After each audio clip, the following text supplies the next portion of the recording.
There we go. Can you hear me now? I think it's back on.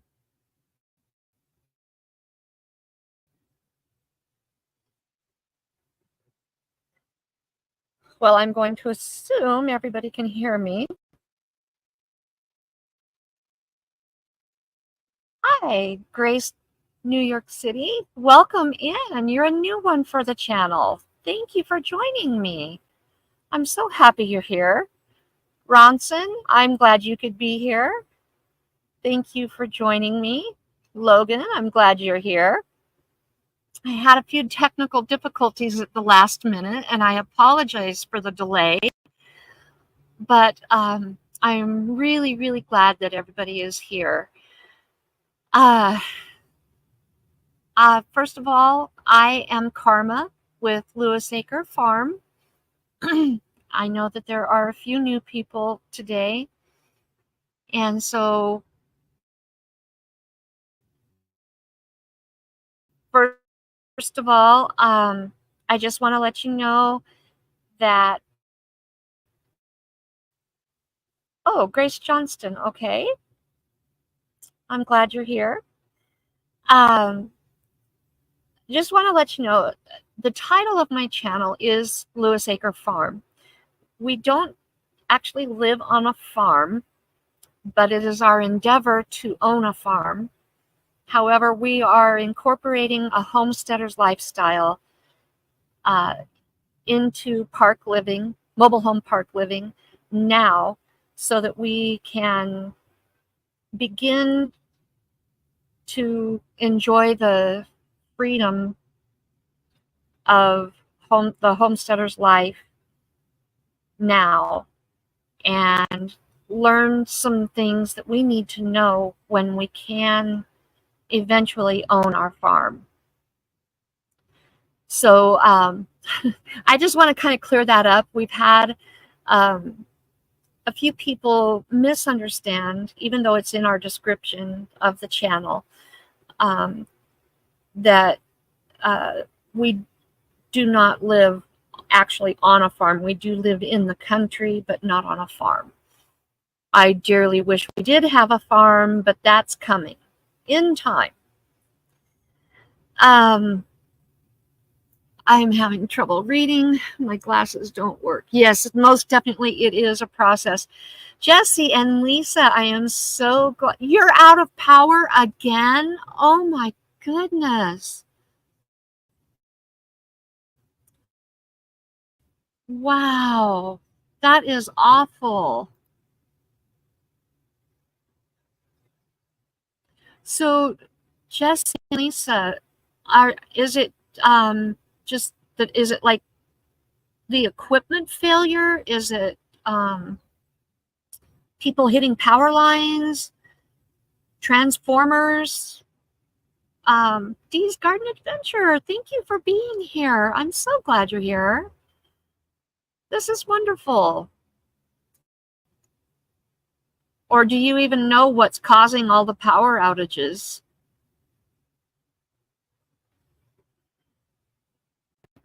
So,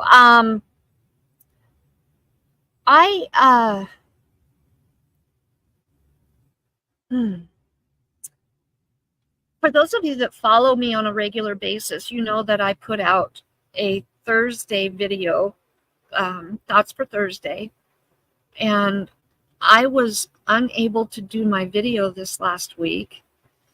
Oh, yes. Hold on. Gotta close this before it interferes.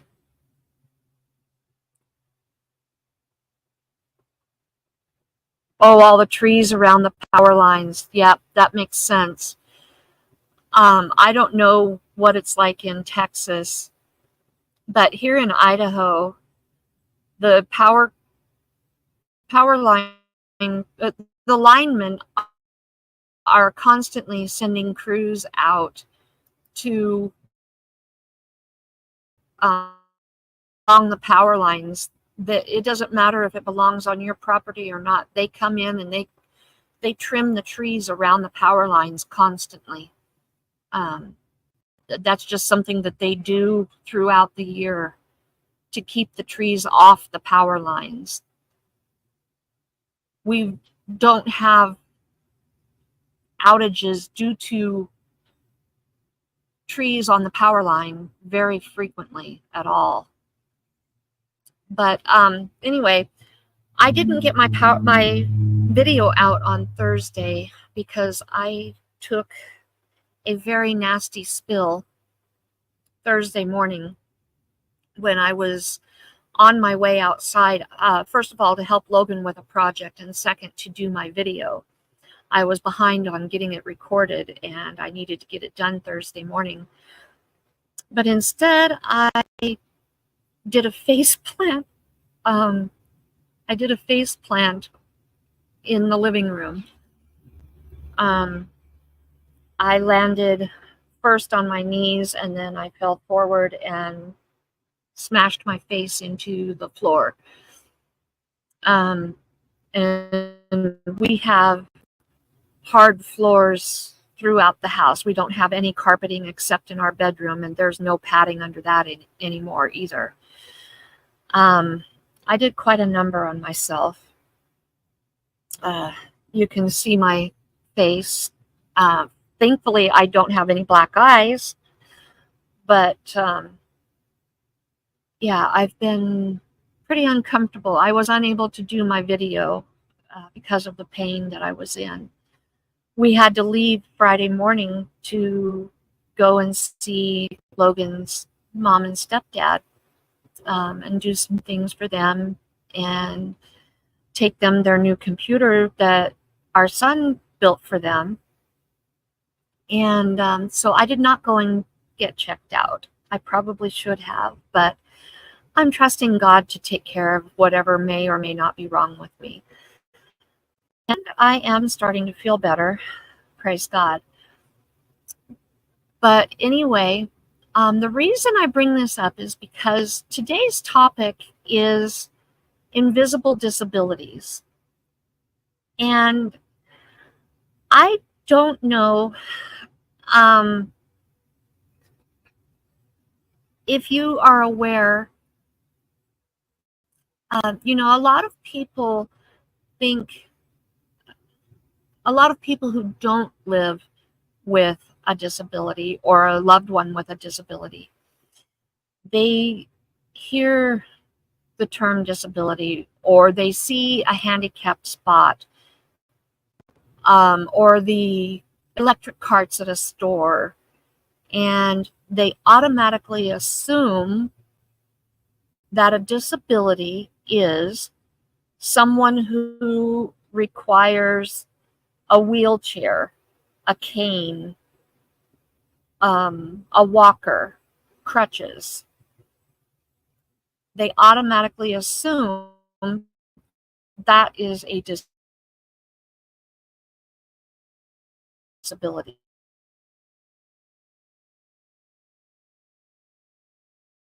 Or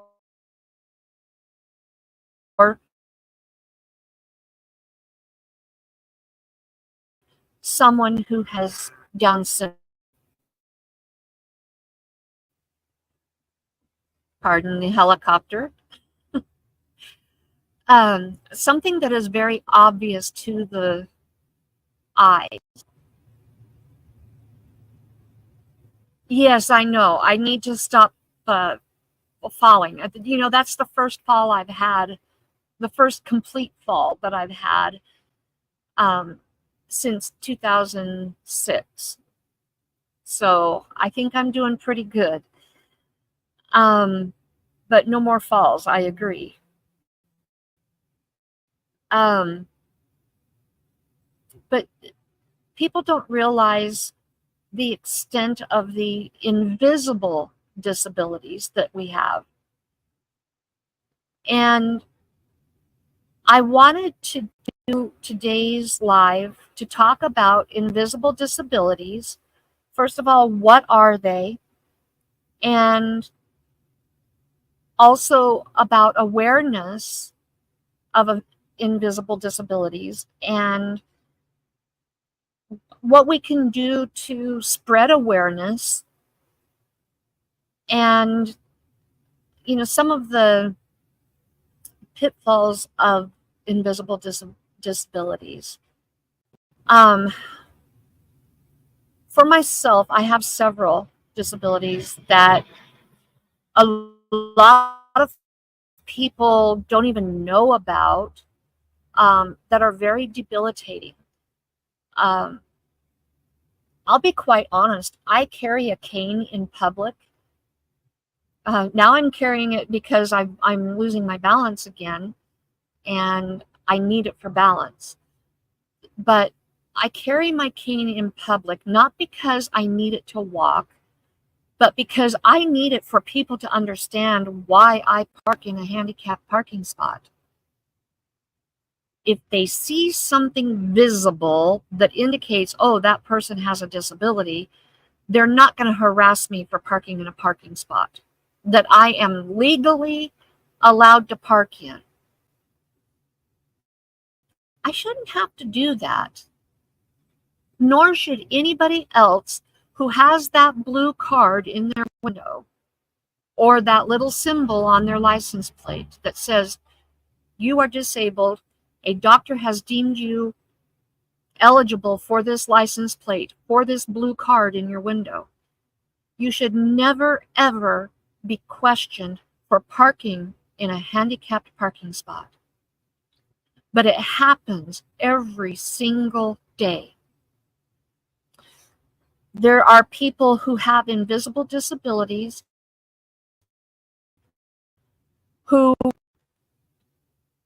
when stopped by the police, get arrested because they can't make eye contact, because they become nervous and can't handle the confrontation when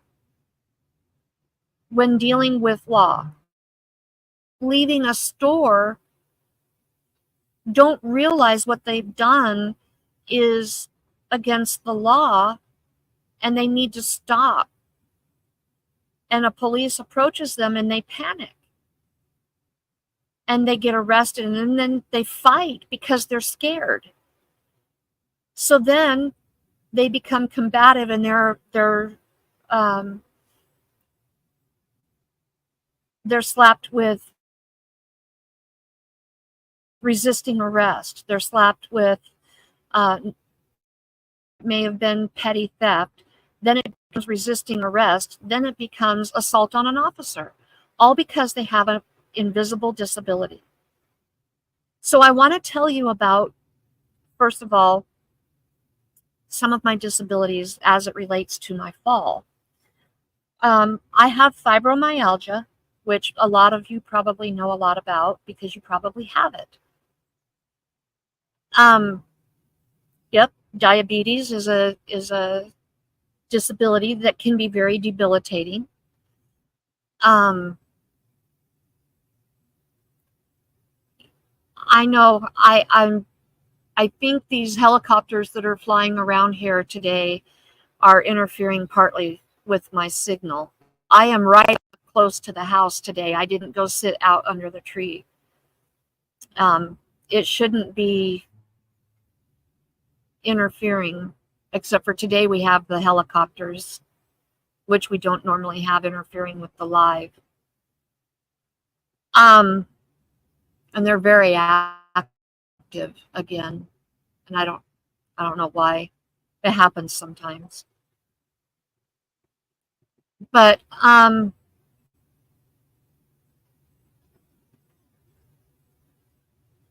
is it? No one should question anyone. You're absolutely right. They shouldn't. But it happens every single day. Every single day it happens. I've had people question me. People leave nasty notes on cars for parking there. I've seen people be absolutely horrible to people that are parked in a handicapped spot. I've been approached and misunderstood for parking in a handicapped spot, which is why I continue to carry a cane, whether I need it or I don't. Now, if I'm not carrying my cane, I don't park in a handicapped spot if I can avoid it. You're absolutely right, Dee. Absolutely right. Too many people worrying about other people's business. You're 100% right.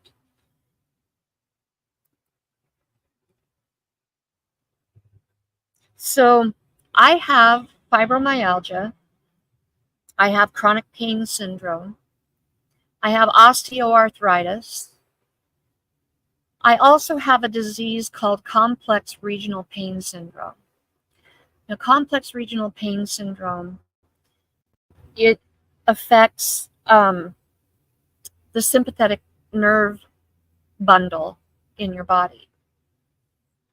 I originally got it in my left knee, and it came from a crushing injury in 2006 when I fell at work, and that was instantaneous. I had doctors tell me it's impossible to have numbness and pain at the same time. It's not. I have absolute dead numbness in my knee from a crushing injury, but I have excruciating, crippling, writhing pain in my leg. I can't even tolerate air blowing over my leg. I was getting to a point where I could tolerate my own touch. I could tolerate the cats brushing against my leg. And then I fell last week. And now more of my leg is involved.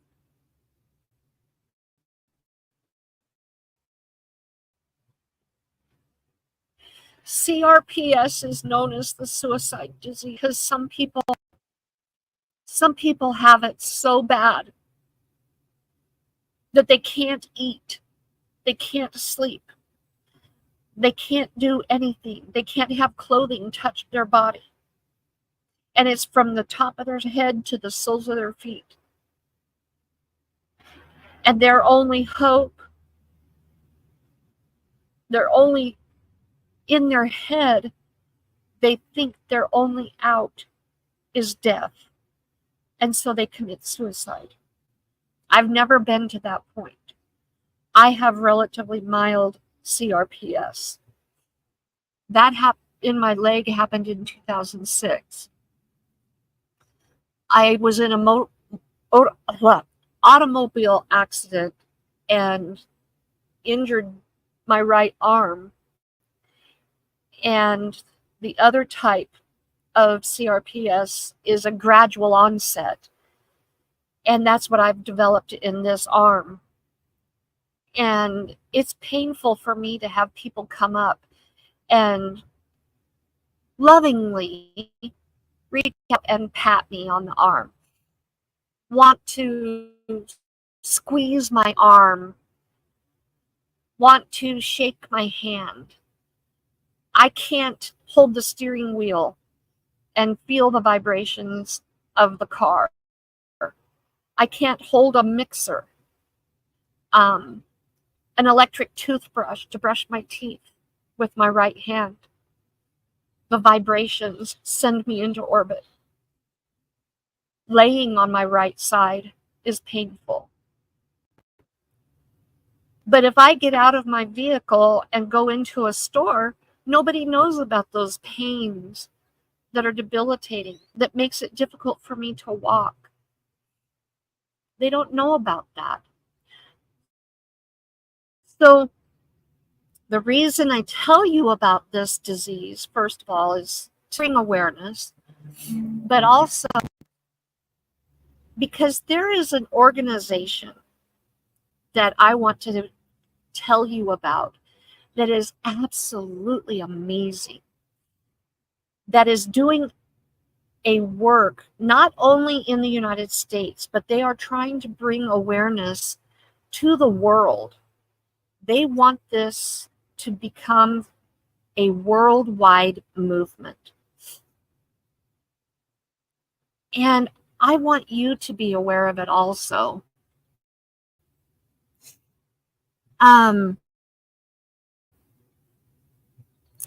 It is called the National Invisible Disabilities Association. And I wanted to bring that up. See if I can do this right.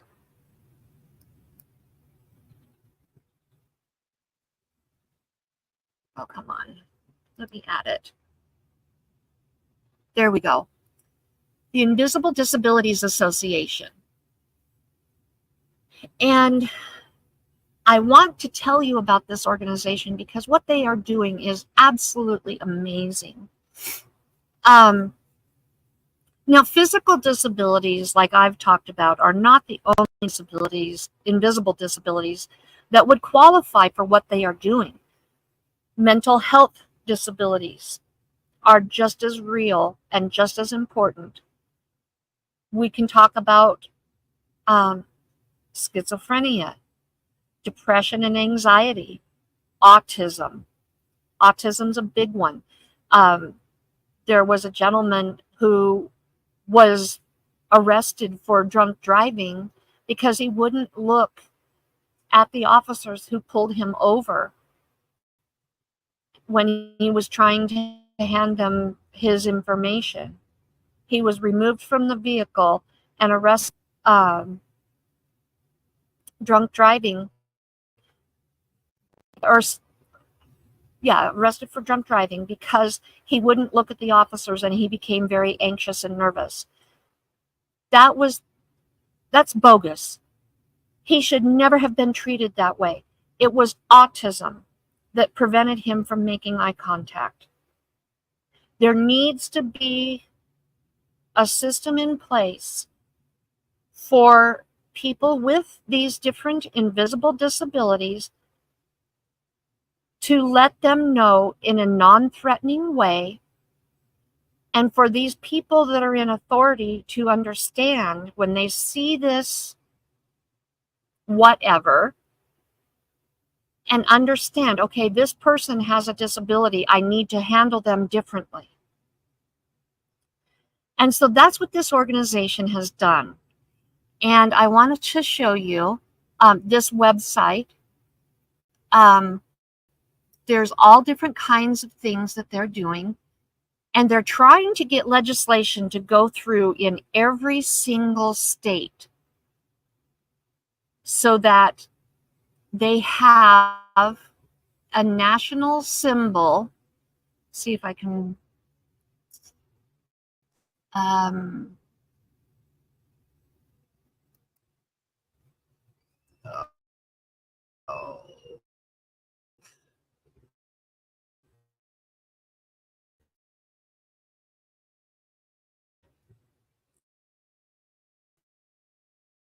How do I do this? See if I can do it.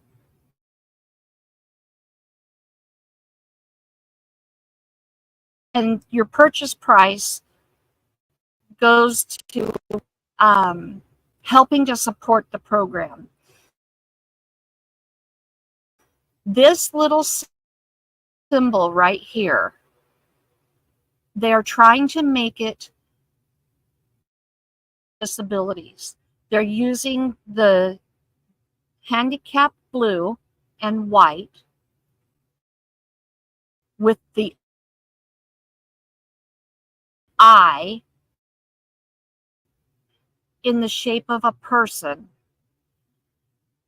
to represent invisible disabilities. And they want this to be a United States, and this is the one for international. When you buy the card, you input your information and your picture, and they'll print it on there and mail it to you. You can either get it as just a card, or you can get it with a lanyard. And then it's all voluntary at this point. And It gives you all the information. Yeah, the blue one is for the United States, and the international one is the white with the blue at the bottom.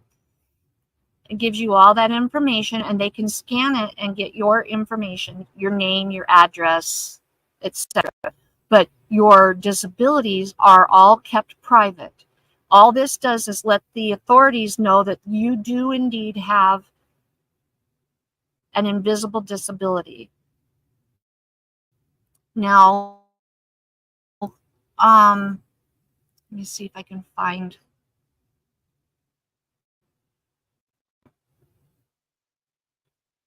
They do also have an online support community.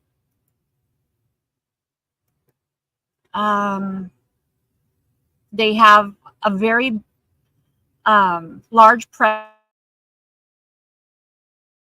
presence on all the social medias. Let's see. I'm trying to find where it talks about what they are doing in all the states.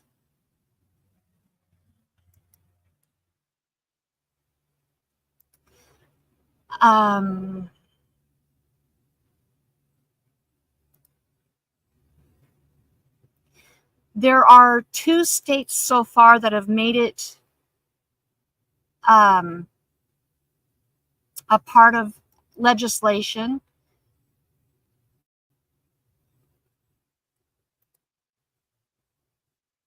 I believe it was Alaska and Colorado now have it part of their legislation where you can add that symbol to your state issued ID, so that when you hand the authorities your identification, they can see that invisible disabilities emblem on your ID and know that you have an invisible disability, and they need to handle you differently, be a little bit gentler in their approach with you. There are people who are deaf that drive, but if you get pulled over, you may not understand what the officers are asking you to do.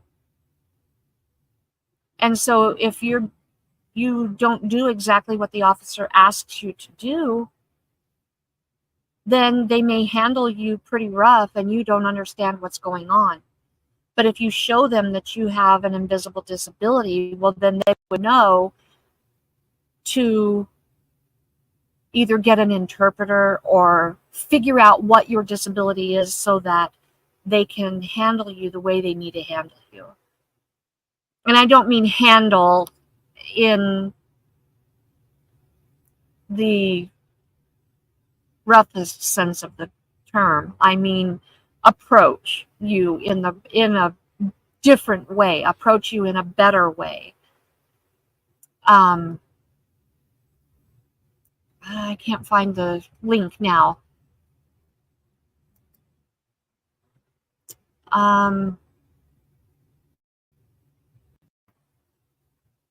But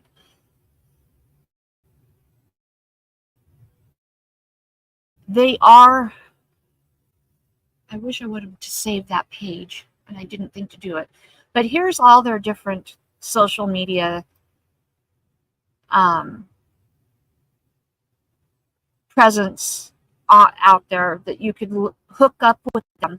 They are on YouTube, Facebook, Instagram, Twitter, Twitch, LinkedIn, Pinterest, all different areas where you can connect with them. And there are ways to get involved so that you can help get legislation in your own state. And that's really what we want. You know, we want to get legislation in our state to put this so that you can get that, and it would be voluntary, you know. I think this is the link I was looking for right here.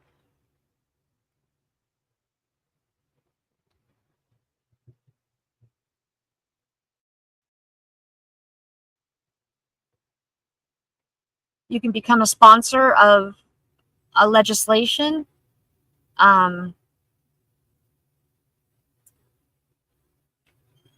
Different ways to help make it happen in your state. If you would like to get involved, or even just check out the channel, or not the channel, the channel, but check out the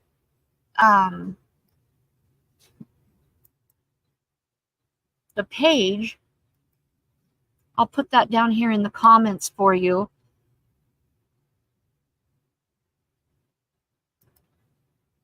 Let me see.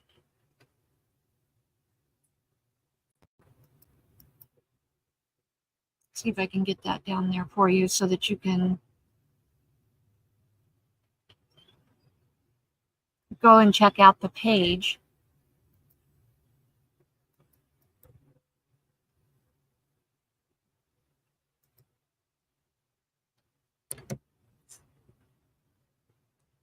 Okay.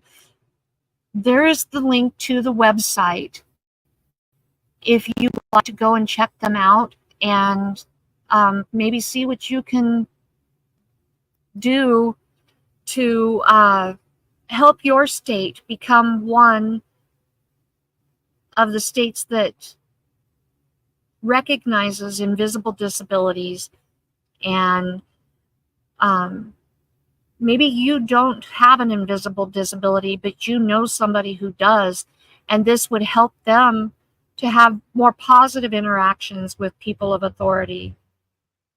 You know, even just dealing with people at the grocery store sometimes can be pretty stressful. All they would have to do is just show them that card and let them know, hey, I have an invisible disability and I need a little extra support here. All I see is positive coming from this. And I know that I, for one, have been following this for about 2 or 3 years now.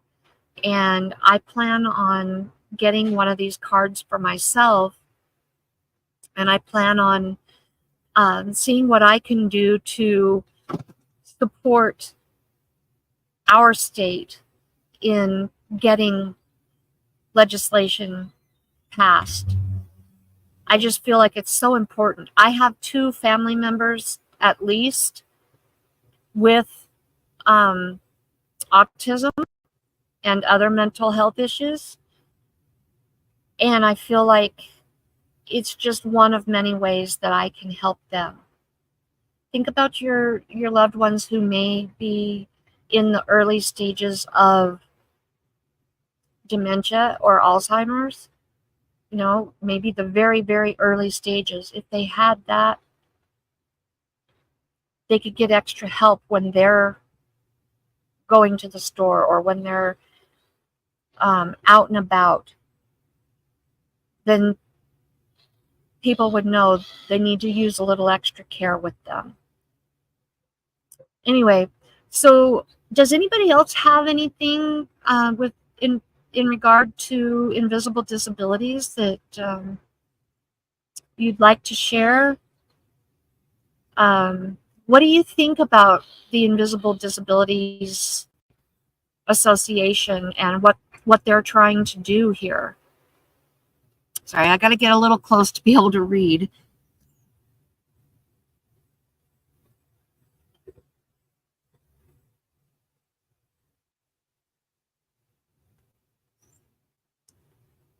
Oh my goodness. Grace, that's horrible.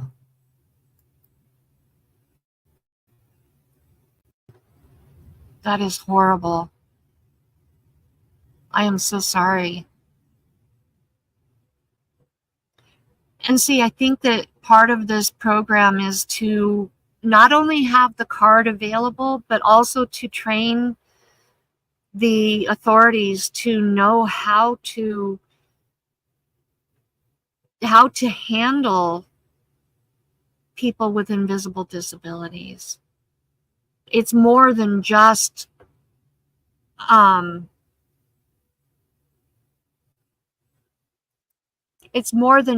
getting the card out there. It's about training the authorities to understand.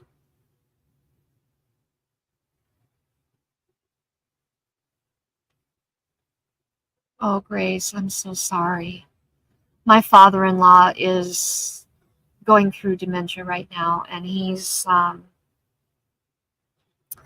doing well. It's so hard to watch. Can you go through a regular physician and then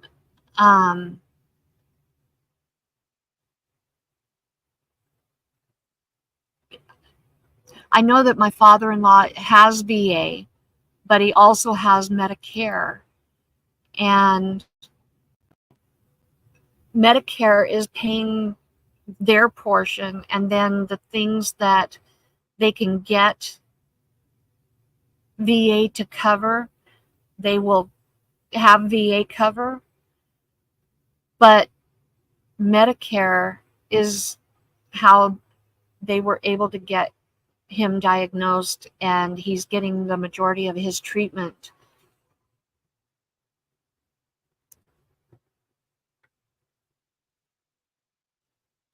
Okay, good, Grace. I'm glad to hear that.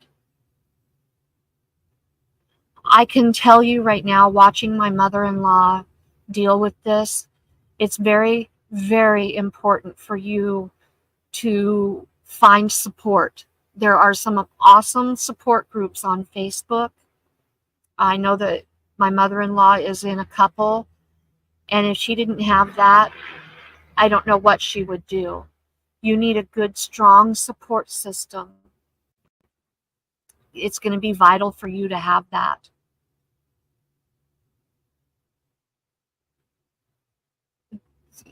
Or let's see what you see. Blocked on Facebook permanently? Oh my goodness. Okay. Go to the Alzheimer's Association page and see if there are some other resources for support groups. Find one locally, something, because you're going to need that support. Oops,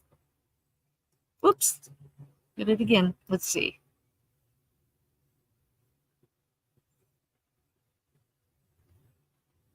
Or training them to call someone who is trained. Exactly. But the first step is to get the cards, get the identification out there, get people aware of the symbol. It's like the wheelchair on the blue background is a universal symbol for disability. We need that invisible disability symbol out there and make it universal. This is the first step, is making it a universal symbol, so that when you walk down the street and you're in chronic pain or you have a mental disability, you're not questioned.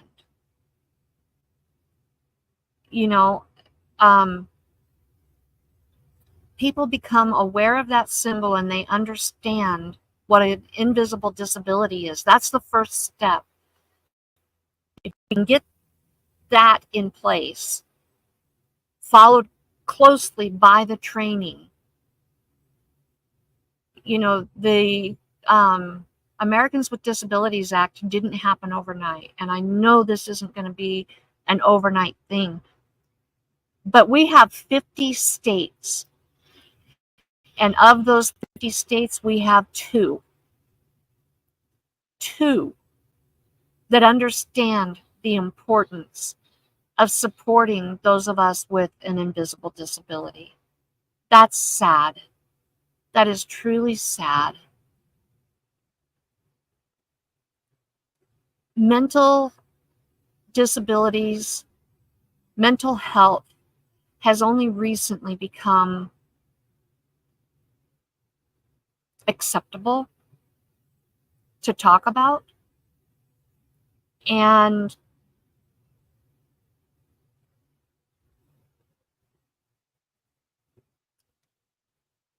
so that barrier has finally been broken. And I think now that that barrier has been broken, it's going to make it easier to make this symbol easier to get into legislation.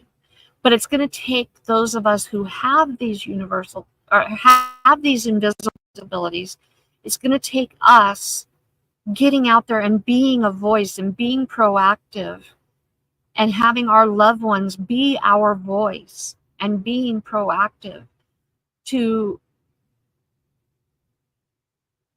get out there and make some noise. We've got to make some noise and say, hey, wait a minute. We understand the wheelchair symbol, but not all of us need assistive devices. Not all of us need a wheelchair. Not all of us need a walker or a cane to get around. Some of us need medication to get out of the house. Some of us need a little extra patience. Some of us can't make eye contact. Some of us forget where we are. Some of us live in another decade because we've forgotten who we are. Some of us can't differentiate between what's real and what's not. Some of us need a little extra support. And we have these invisible disabilities, and we need to be handled. We need to be approached a little bit gentler and with a little bit different tone of voice, a little bit different words, a little bit more careful. No, you don't need to walk on eggshells with us, but you do need to approach us a little differently. So if we can get the symbols into law in our state, the training will come. But we've got to be our own best advocates. I know that when I had to get my son on disability, I had to be his advocate. I know in school when he needed to be on a 504, I had to be his advocate. The school wasn't going to be his advocate. That's too much work on them. That's extra paperwork on him. That's extra adjustments for the teacher. That's extra work for the teacher. They didn't want to have to do all that. I had to be his advocate. I had to be his voice. We are going to have to be our own best advocates and our own best voice if we want to be treated with dignity in these situations and in these places where things could go south real fast. You know, during COVID and during all those riots and everything was an example when that card could have saved some lives or saved some injuries. I am a very big supporter of our law enforcement. However, I will say, in every organization, I don't care what it is, there's going to be those who let power go to their head. One bad apple will spoil the whole bunch, the whole barrel. If you don't weed out or pull out that bad apple, it will eventually spoil the whole thing. Every community is going to have one or two in law enforcement who has allowed power to go to their head. That doesn't make all law enforcement bad. It makes that one individual, that one person who allowed power to go to their head, bad. But as a whole, I support law enforcement. They probably do need some reform. They probably do need a little bit of change in how they do things. But as a whole, they are there for our safety, for our protection.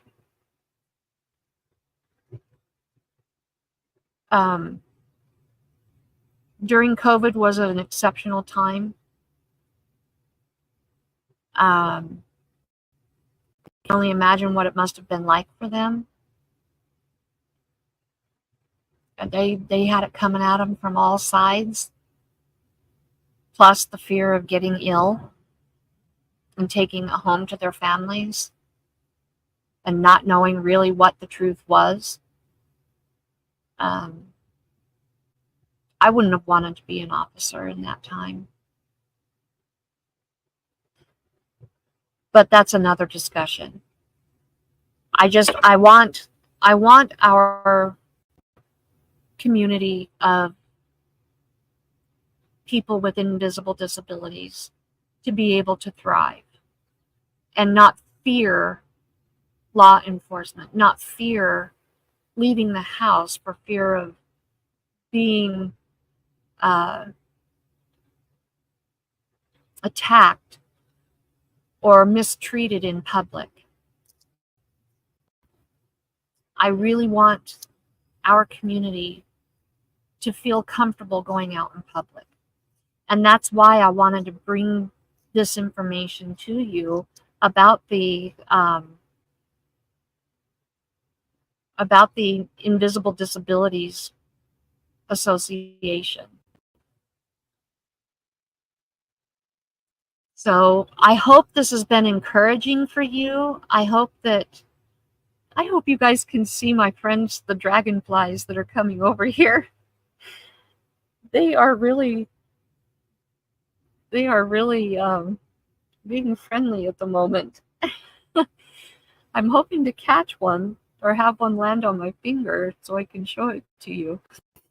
But I hope it's been encouraging, and I hope that you will check out this organization and help spread the word. And in your state, if you don't live in Alaska or in Colorado, I hope that you will bring it to the attention of your leaders and try to get the legislation passed in your state. I know I'm going to try here in Idaho. I think that it's important now more than ever, as more and more people are being diagnosed with invisible disabilities. It's something that it needs to happen. So let me check chat again before I go. Let's see.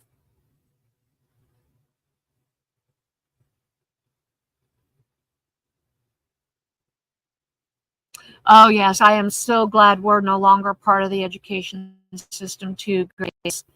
That is a nightmare. I wouldn't want to be a part of it at all.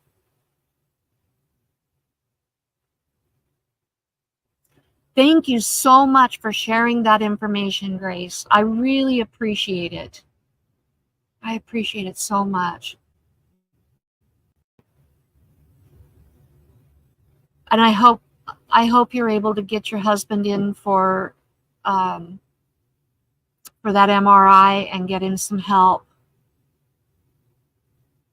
I really do. And if you ever want to talk, I'm here. I have my email posted in the About section on my page. I want my page to be a place that is a safe haven for those who have disabilities or who have been through a difficult past or are going through difficulties. I've been through my fair share of traumas, and I'm still dealing with them. And I just want this to be a safe community for people. And so I want you to always feel welcome here and feel safe on my page. And so always feel like you can come and share your story with me, and it will be safe with me. And so anyway, that's what I wanted to share with you today. In future, I plan on still doing interviews. I probably will do 1 or 2 interviews a month on Mondays. I will do at least one Monday where we will talk about specific disabilities. That is something that's important to me. Whether it's a disability or a trauma or some other past thing from my past or something, I don't want it to be a downer page. That's not my goal. I want it to be uplifting, and I want people to find hope here. But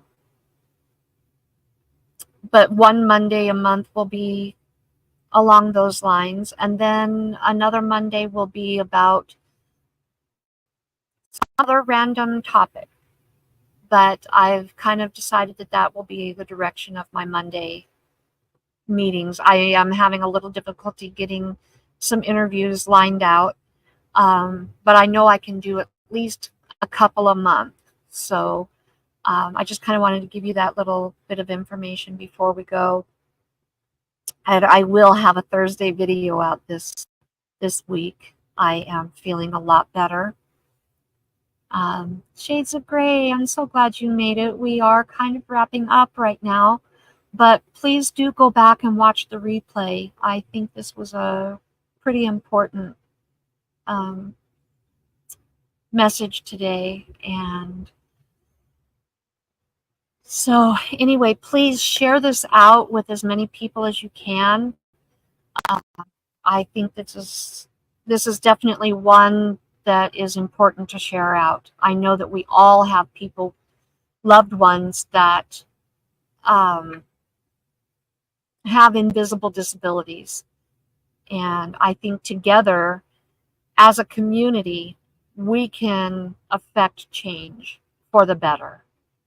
So anyway, on that note, I want to thank all of you for being here and for participating in the chat. Please do remember to hit the thumbs up, and please leave a comment, and be sure to share this live out, and invite your friends to come and be a part of the page.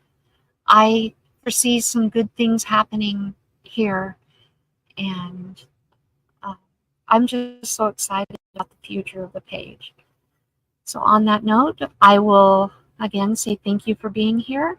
Have a wonderful, wonderful day, blessed week, and I will see you at least on Thursday, if not before. I want to share with you some videos of my special kitties that have adopted me. So you have a blessed week. Love you guys.